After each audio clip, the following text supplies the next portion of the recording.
Hey everybody, today I am at Black Sheep.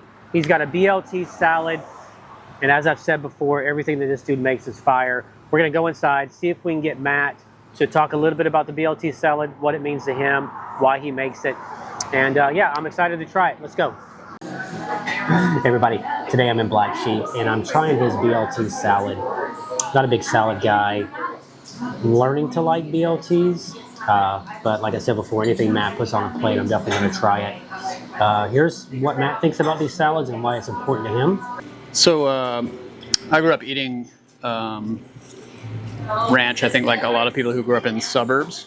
But I didn't really know what it was until I started working in professional kitchens like 15 years ago. And I also didn't realize that there's like a huge difference between commercial buttermilk these days and what actual buttermilk tastes like. And so when I came to South Carolina, I realized that we have some like pretty encouraging dairy laws that are friendly to like really high flavored dairy products, to include buttermilk.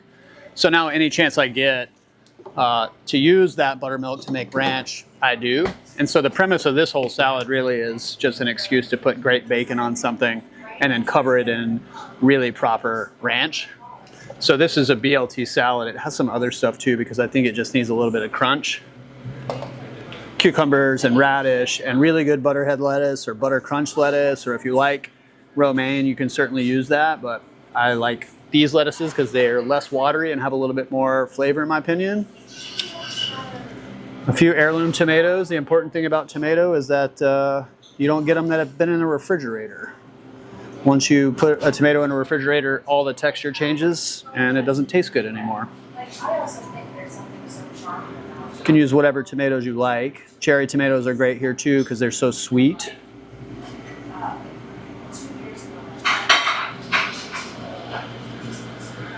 And then the real winner here is this bacon. This comes from East Tennessee by a guy named Alan Benton and his family. The recipes come from his grandparents, who never owned an electric vehicle. They farmed with mules and horses exclusively, and they used their ham and bacon products that they made as currency in the hills that they lived in East Tennessee and Lower Appalachia.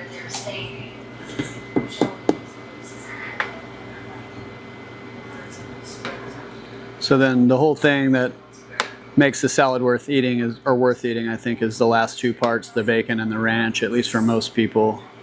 I don't know many people that get jacked about eating a lettuce salad. It's usually the dressing. So heirloom tomatoes, butterhead lettuce, radishes and lettuce, and onions rather, and yeah, all things that I've never had or that I don't know if I like. So we're excited to give this a try.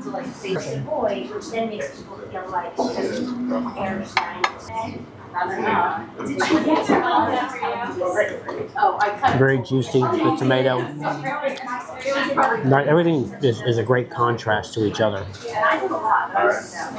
So I'm editing this video and I realized I didn't give the salad enough justice on how I felt about it. So right off the bat, heirloom tomatoes, I've never had them. They were delicious. They taste different than regular tomatoes. Maybe that's just my inexperienced palate talking. The bacon was very crispy, very smoky. It added a nice flavor change to everything else that was going on in there.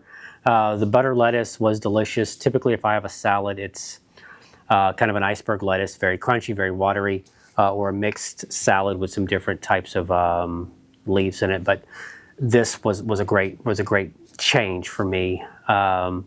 The radishes, I don't typically eat radish. You know, when I do, it's always a surprise that I enjoy them. But I think you take all that, mix it in with that delicious ranch, and it's a game changer. Matt at Black Sheep does a phenomenal job. Him and Krista. Make sure to follow these guys on social media. Instagram, they're very active on. They'll have their menu. They'll give you a daily special. They have some great imagery on there of what you're going to get. So definitely give them a try if you're in the Beaufort area. All right, thanks everybody.